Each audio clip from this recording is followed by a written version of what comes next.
नमस्कार, उत्तराखंड एक्सप्रेस में आप सभी का स्वागत है। मैं हूं नीलू। करते हैं खबरों की शुरुआत। तो गुरुवार को भगवान बद्री विशाल के कपाट बंद होने के साथ इस साल की चारधाम यात्रा समाप्त हो गई है। कोविड काल में हुई इस यात्रा में भी देश विदेश से श्रद्धालु पहुंचे। नर नारायण पर्वत के बीच भैरवी चक्र पर स्थित भगवान बद्री नारायण के मंदिर के कपाट वैदिक पूजाओं के साथ शीतकाल के लिए बंद कर दिए गए हैं। सुबह से ही जहां विशेष पूजा और फूलों के श्रृंगार के साथ भगवान का अभिषेक किया गया, वहीं दोपहर में भोग लगने के बाद रावल ने स्त्री रूप धारण कर लक्ष्मी जी को नारायण के अंक में स्थापित किया, जिसके बाद भगवान बद्री विशाल के कपाट इस साल शीतकाल के लिए बंद कर दिए गए। नारायण हरि हरि जय हो बद्री नारायण हरि हरि। भोज बद्री पाती बल भोज बद्री पाती चौतरफी हिमालय चौतरफी हिमालय बीच बद्रीनाथ जुगराजी राखी रे बीच बद्रीनाथ जुगराजी राखी रे जय हो बद्री नारायण हरि हरि जय हो बद्री नारायण हरि हरि। कुबेर जी मंदिर से बाहर प्रस्थान किए हैं। 6 महीने पांडुकेश्वर के कुबेर मंदिर में कुबेर विराजेंगे। उद्धव जी पांडुकेश्वर के लिए प्रस्थान किए हैं। 6 माह योगदानी मंदिर पांडुकेश्वर में रहेंगे। गरुड़ जी जोशीमठ के लिए प्रस्थान किए हैं। साथी गद्दी जोशीमठ के लिए प्रस्थान की है। कोरोना के चलते शुरुआत में चारधाम यात्रा बंद रही, लेकिन जब यात्रा खुली तो धीरे धीरे भक्त आने लगे और कपाट बंद होने के मौके पर देश के विभिन्न हिस्सों से श्रद्धालु भगवान बद्री विशाल के दर्शनों के लिए पहुंचे थे। बहुत अच्छा लग रहा है, मौसम बहुत अच्छा है, काफी बर्फ है, ठंड है, बहुत अच्छा लग रहा है देखने भी। और आज वो भी देखेंगे जो बद्रीनाथ जी की हमने आज देखा, उनमें टोली जाएगी। बहुत अच्छा, आप देख सकते हैं कितना सुंदर नजारा है, इस तरह से त्योहार मन रहा है। बद्रीनाथ धाम के कपाट बंद होने के साथ ही चारधाम यात्रा का भी समापन हो गया, जिसमें इस बार रिकॉर्ड श्रद्धालु पहुंचे। वैकुंठ भगवान बद्री विशाल के कपाट आज से शीतकाल के लिए बंद हो चुके हैं। प्रातः काल जहां भगवान का पुष्प श्रृंगार किया गया, वहीं दोपहर बाद बाल भोग लगने के साथ ही रावल जी के द्वारा स्त्री वेश धारण कर माता लक्ष्मी जी को लक्ष्मी मंदिर से गर्भगृह में लाया गया और जिसके बाद उद्धव जी की चल विग्रह डोली को रावल जी द्वारा मंदिर से फिर बाहर लाया गया। इसके साथ ही अब यहाँ पर शीतकाल में जहाँ देवर्षि नारद जी के द्वारा भगवान बद्री विशाल की पूजा अर्चना की जाएगी, वहीं माता लक्ष्मी भगवान नारायण को भोग लगाएंगी। प्रभात पुरोहित, न्यूज 18 बद्रीनाथ धाम। और कोविड के बीच इस साल की चारधाम यात्रा पूरी हो गई, लेकिन इस पर सियासत भी शुरू हो गई। हरीश रावत का कहना है कि कोविड में चारधाम यात्रा के लिए भरोसा उन्होंने बढ़ाया, तो बीजेपी ने भी हरीश रावत पर चुटकी ली। चारधाम के कपाट शीतकाल तक के लिए बंद हो गए। कोविड के डर के बीच करीब 3 लाख यात्रियों ने चारधाम दर्शन किए। जुलाई में चारधाम की यात्रा खोलने का फैसला त्रिवेंद्र सरकार ने लिया, लेकिन पूर्व सीएम हरीश रावत की माने तो इसमें उनका भी रोल रहा और अगर वो यात्रा शुरू करने को ना कहते तो ये संभव नहीं होता। मैं पहला पॉलिटिशियन था जिसने कहा कि चारधाम यात्रा शुरू करो, जिसने कहा पर्यटन शुरू करो, और जो आज भी कह रहा है कुंभ शुरू करो। मैं पहला पॉलिटिशियन हूँ। अब बड़ी मुश्किल है, उत्तराखंड मुझको जीते वक्त मुट्ठी कस लेता है, इसलिए उत्तराखंड को भी नुकसान होता है। ये मेरा ड्यू है कि चारधाम यात्रा के लिए राज्य का मनोबल मैंने बढ़ाया। वही बीजेपी का कहना है कि देर ही सही हरीश रावत को कम से कम ये बात समझ तो आई कि हिंदुत्व के बिना उनका बेड़ा पार नहीं होने वाला है। देर से आए दुरुस्त आए, ये कहावत है। माननीय हरीश रावत जी वरिष्ठ नेता होने के कारण आज हिंदुत्व की भाषा वो बोल रहे हैं और देवी देवता उन्हें तभी याद आते हैं वो जब संकट में होते हैं। हरीश रावत की तरफ से चारधाम की बात बीजेपी को समझ नहीं आ रही और बीजेपी को लगता है कि चारधाम और कुंभ की बात करके हरीश रावत अपनी दूसरी छवि जनता के सामने पेश करना चाहते हैं। देहरादून से न्यूज़ 18 के लिए दीपांकर भट्ट की रिपोर्ट। और चार धाम यात्रा समाप्त हो चुकी है। सभी धामों के कपाट बंद हो चुके हैं। भगवान के दर्शन अब अपने शीतकालीन प्रवासों में ही होंगे। खरसाली, मुखबा, ऊखीमठ और जोशीमठ में अब भगवान के दर्शन हो सकेंगे। अब शीतकालीन दर्शन के लिए देवस्थानम बोर्ड अपनी तैयारी में जुट गया है। देवस्थानम बोर्ड के अंतर्गत चार धाम समेत राज्य के कुल 51 मंदिर हैं।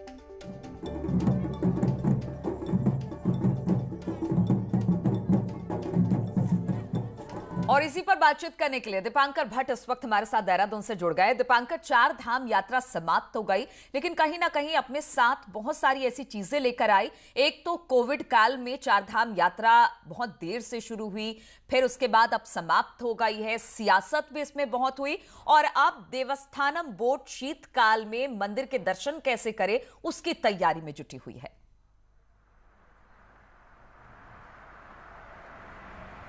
हाँ बिल्कुल नीलू, चार धाम की यात्रा समाप्त हो गई और कोविड की वजह से तमाम तरह की दिक्कतें रही और इस बीच भी यात्रा हुई। लगभग 10% यात्री पिछले साल के मुकाबले इस बार आए। और अब खास बात यह है कि कुंभ का आयोजन होना है 2021 में। 14 जनवरी को पहला पर्व स्नान और 11 मार्च को पहला शाही स्नान होना है कुंभ का। और कुंभ में देश दुनिया के श्रद्धालु आएंगे, तो इस दौरान वो जो शीतकालीन प्रवास हैं खरसाली, मुखबा, जोशीमठ या ऊखीमठ, वहां पर दर्शन कर सकेंगे। इसके अलावा 51 मंदिर और देवस्थानम बोर्ड के अंतर्गत है, वहां भी श्रद्धालु जा सकेंगे। तो देवस्थानम बोर्ड के सामने अब ये एक चुनौती भी रहेगी और उसका एक काम भी रहेगा कि वो सभी जो 51 मंदिर है वहां पर व्यवस्थाएं दुरुस्त रखे, क्योंकि एक बड़ा नंबर हरिद्वार में आएगा श्रद्धालुओं का। तो उस दौरान एक मौका होगा देवस्थानम बोर्ड को कि वो शीतकालीन प्रवासों का वहां पर अच्छी तरीके से उनको रख पाए, उनको वहां पर दर्शनों की अच्छी व्यवस्था हो। इसके अलावा जो 51 मंदिर है वहां पर अच्छी व्यवस्था मिले, तो एक बड़ा मौका कुंभ का है। और इसलिए शीतकालीन जो इस बार प्रवास होंगे वहां पर एक उम्मीद है, वहां के जिन लोगों का कारोबार जुड़ा है इस यात्रा सीजन से, वहां पर भी श्रद्धालु पहुंचेंगे। नीलू, बिल्कुल दीपांकर, और सबसे बड़ी बात यह है कि चार धाम यात्रा एक चुनौती थी कोविड काल में। हालांकि बहुत जिस तरह से आपने बताया कि सिर्फ 10% ही वहां श्रद्धालु पहुंचे इस चार धाम यात्रा में कोविड को लेकर, लेकिन अब जिस तरह से कुंभ एक बड़ी चुनौती सरकार के सामने, और उसको लेकर किस तरह से देवस्थानम बोर्ड अब तैयारी कर रहा है, क्या इसको लेकर मीटिंग का दौर शुरू हो गया है, किस तरह की तैयारी कि अगर लोग उत्तराखंड पहुंचते हैं कुंभ को लेकर, तो बाकी तैयारियों के साथ देवस्थानम बोर्ड किस तरह से तैयार?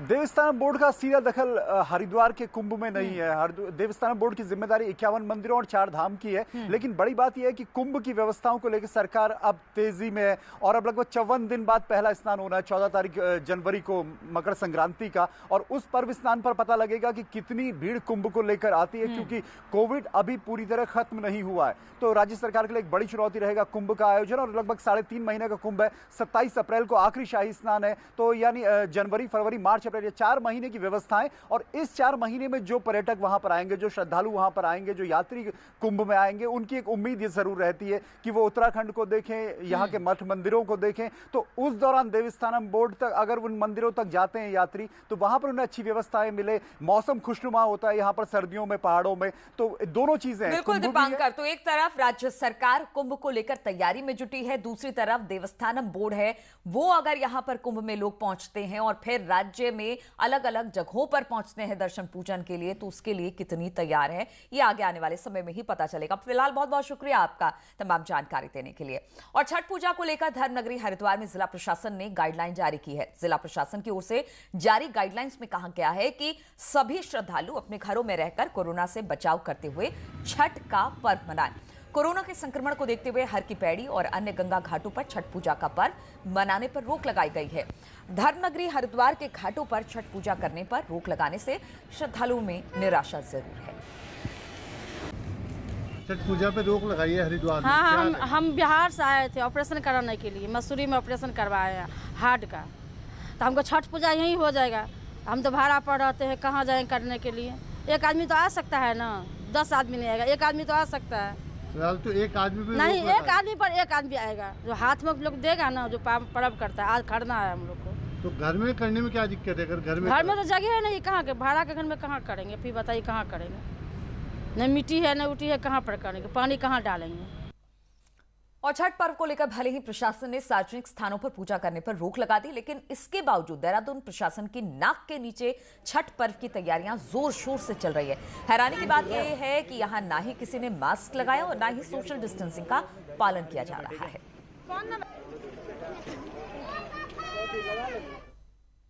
और चुनाव से साल भर दूर खड़े उत्तराखंड में सत्तारूढ़ बीजेपी ने महिलाओं को भूमि का मालिकाना हक देने का कि जो कवायद शुरू कर एक बड़ा दांव खेला है, इससे सरकार महिला सशक्तिकरण की दिशा में बड़ा कदम मान रही है। मार्च 2019 में गैरसैंण को ग्रीष्मकालीन राजधानी घोषित कर त्रिवेंद्र रावत सरकार ने सभी को चौंका दिया था। ठीक इसी तरह महिलाओं को भूमिधरी का अधिकार देने का फैसला भी एक क्रांतिकारी फैसला माना जा रहा है। पॉलिटिक्स के लिहाज से भी इसके बड़े मायने हैं। उत्तराखंड में पुरुष और महिला वोटर्स की संख्या लगभग बराबर है। 77 लाख कुल मतदाताओं में से 37 लाख अकेले महिला वोटर्स हैं। उत्तराखंड का वोटिंग ट्रेंड भी इसे और मजबूती देता है। यहाँ महिलाएं बढ़ चढ़कर वोटिंग करती हैं। 2017 के विधानसभा चुनाव में जहां 62% पुरुषों ने वोट डाले, तो वहीं वोट करने वाली महिलाओं का प्रतिशत 69% था। ये गणित काफी है ये समझने के लिए कि महिलाओं को भूमिधरी अधिकार देने के पॉलिटिकल मायने क्या है। लेकिन किसी न किसी रूप में महिलाओं के सशक्तिकरण के लिए, महिलाओं के स्वावलंबन के लिए, महिलाओं की सामाजिक सुरक्षा के लिए, महिलाओं के मान सम्मान के लिए, उनको अधिकार संपन्न बनाने के लिए ये महत्वपूर्ण कदम साबित हो। हालांकि ये अभी महज सैद्धांतिक स्तर पर है, लेकिन यदि ये लागू हुआ तो इसका पॉलिटिकल इम्पैक्ट क्या होगा, इससे कांग्रेस में भी हलचल है। यही वजह है कि कांग्रेस ने इसे अभी से महिलाओं को गुमराह करने वाला फैसला बताना शुरू कर दिया है। इसको भी मैं सिर्फ एक लॉलीपॉप की तरह देखना चाहती हूँ। अब क्योंकि विदाई की बेला है, चलाचली की बेला है, लोकतंत्र में सरकारें केवल 5 साल के लिए चुनी जाती हैं। ये आपका आखिरी वर्ष चल रहा है, इसमें आप कुछ करके भी जाएंगे तो उसको क्रियान्वित नहीं करके जाएंगे, तो महिलाओं को भी भ्रम में नहीं आना चाहिए। भाजपा जो कहती है वो कभी नहीं करती।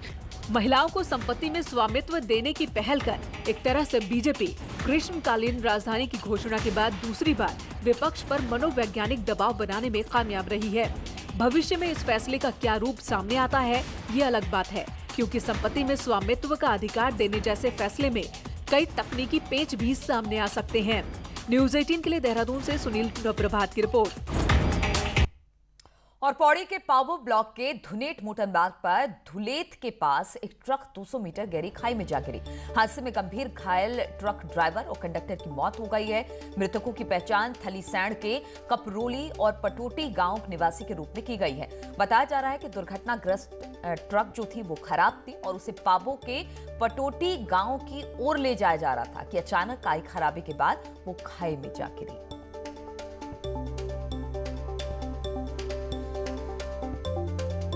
और मित्र पुलिस की वर्दी पर एक बार फिर से सवाल उठने शुरू हो गए। ताजा मामला ऋषिकेश के चंद्रेश्वर बस्ती का बताया जा रहा है, जहां पर 2 पुलिसकर्मी एक सब्जी वाले को घसीट कर पीट रहे हैं, जिसका कसूर सिर्फ इतना था कि उसने मास्क नहीं पहना था।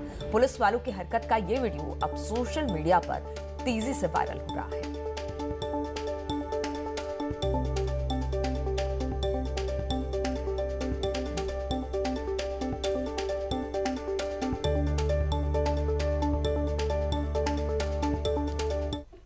वहीं देहरादून में चेकिंग के दौरान एक दरोगा ने स्कूटी सवार के साथ बदसलूकी की। वीडियो वायरल होने के बाद एसएसपी अरुण मोहन जोशी ने दरोगा को सस्पेंड कर जांच के आदेश दे दिए।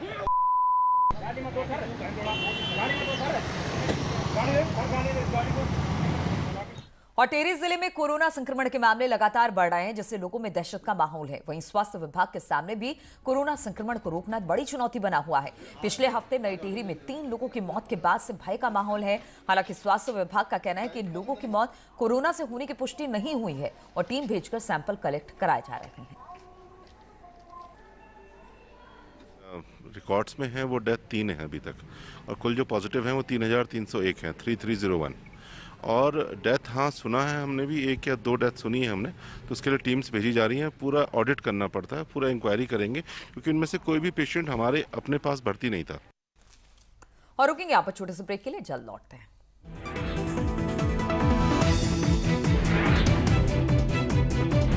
एक बार फिर से आप सभी का स्वागत है। टिहरी और पौड़ी को जोड़ने वाला बहुप्रतीक्षित जानकी पुल बनकर अब कई दिनों से तैयार है। अब आज सीएम त्रिवेंद्र सिंह रावत इस पुल का उद्घाटन करने वाले हैं। जानकी पुल देश भर से आने वाले पर्यटकों की धार्मिक यात्राओं के लिए काफी महत्वपूर्ण है।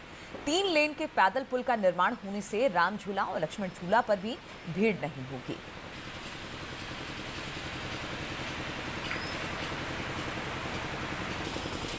और रुड़की में गुरुवार को भारतीय किसान यूनियन तोमर गुट के सैकड़ों किसान अपने विभिन्न मांगों को लेकर मुख्यमंत्री आवास कूच करने जा रहे थे, लेकिन पुलिस ने उन्हें नारसन बॉर्डर पर ही रोक दिया। वहीं हाईवे पर ही किसानों ने धरना प्रदर्शन शुरू कर दिया।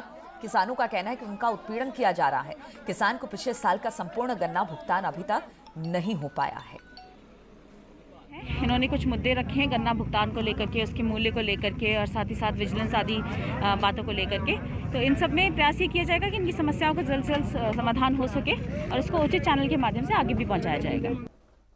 और टेरी डीएम ईवा आशीष श्रीवास्तव ने जिला अस्पताल बौराड़ी का औचक निरीक्षण किया और ड्यूटी में नदारत मिले डॉक्टर्स और अन्य स्टाफ का स्पष्टीकरण मांगा। डीएम ने वार्डों में साफ सफाई व्यवस्था दुरुस्त नहीं होने पर अस्पताल प्रबंधन को फटकार लगाई और व्यवस्था सुधारने के लिए निर्देशित भी किए। किया जाएगा और जो भी अन्य लोग यहाँ पर अनुपस्थित पाए गए हैं, जो बेसिकली गवर्नमेंट के लेवल से हमने देखा कि हैं, तो उनका एक्सप्लेनेशन अभी हम कॉल करेंगे और पता करेंगे कि ये क्यों नहीं थे और फिर आगे की कार्रवाई करेंगे।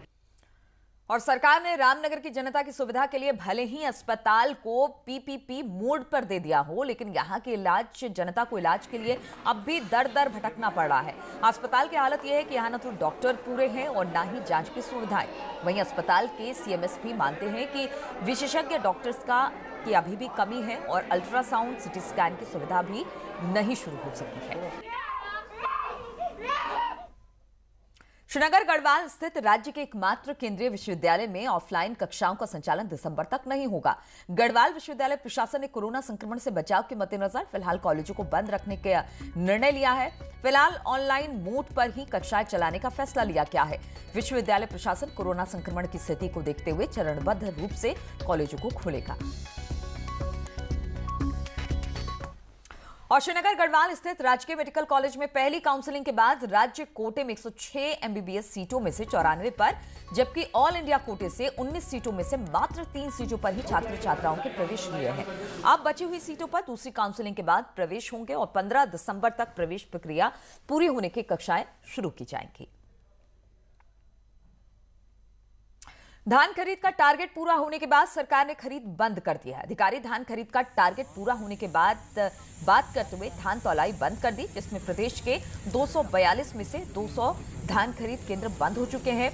खाद्य विभाग का कहना है कि 20 लाख क्विंटल धान खरीद का टारगेट दिया गया था, लेकिन 24 लाख क्विंटल को पार खरीद कर ली गई है।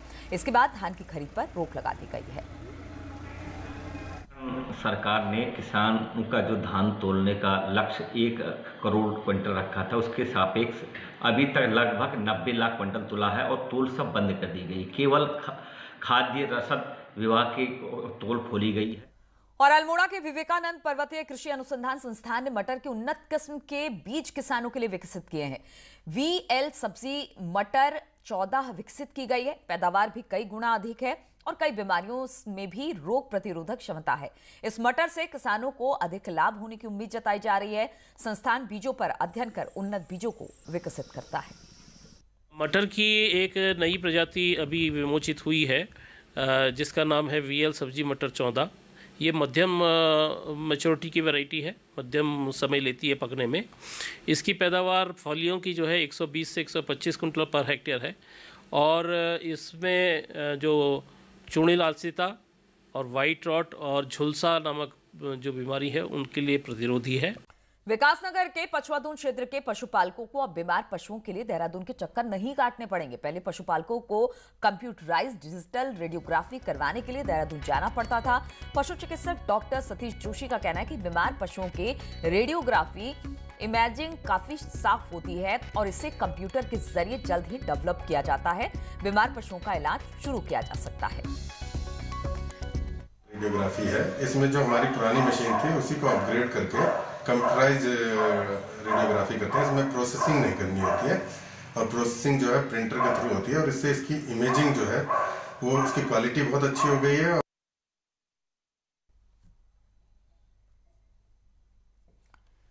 और मुख्यमंत्री त्रिवेंद्र सिंह रावत के ड्रीम प्रोजेक्ट में से एक Nayar valley adventure sports festival की शुरुआत हो गई। मुख्यमंत्री त्रिवेंद्र सिंह रावत ने गुरुवार को सतपुली के बिलखेत में मेगा फेस्टिवल का उद्घाटन किया।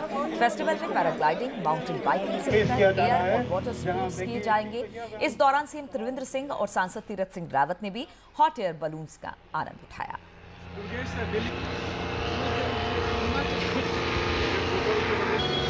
पर पर्यटन की अपार संभावनाएं मैं देखता हूं।